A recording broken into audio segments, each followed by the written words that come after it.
We are back with another great progression exercise on counter rotation training, deep diving into the movements now. Today we're going to talk about stir the pot, which really is a nice progression to our dead bug series and our dead bug progression, which was also a progression from our McGill crunch. So this one's a little bit more advanced. We're going to go over it with my son William. Joe Camisa, why don't you talk us through this movement, Joe?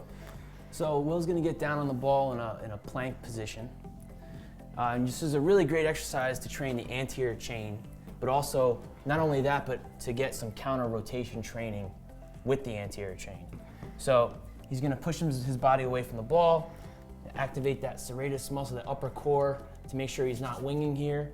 Tighten the glutes, tighten the core. And that's very important that we activate that upper core so he doesn't have that winging, and that serratus muscle really has to fire. Yep, and then so go ahead and get back into position, Will. So you can make this easier by having your feet wider. And as you get stronger, you can bring them back in closer because it'll be harder that way. And you want to start out by making really small circles. So go ahead, Will, make some clockwise circles. You can go 5 clockwise and then 5 counterclockwise. And as you get better at this and stronger, you can make bigger circles. And they use this in the MMA, in the UFC, to build body armor, so that when they get kicked in the stomach, they don't get the wind knocked out of them. And this is not an easy exercise. So this is the third progression in the core training series, counter rotation training series. So when you do this, one more time, Will, this is really challenging. Now, Will is a TP2 athlete. You know, this is a little bit more advanced for our higher level athletes. The key is really stabilizing at the hips and having no movement, hence counter rotation training.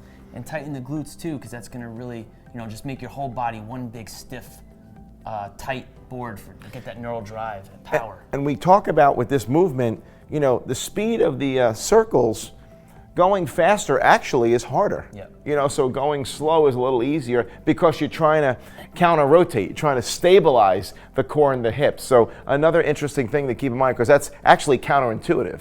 Mm-hmm. Most people in most training, going faster is technically sometimes makes the exercise easier, but in this one is the reverse thinking. But great exercise. Stir the pot, another Stuart McGill movement that really is going to help your athletes improve speed. So incorporate this one to develop a strong core.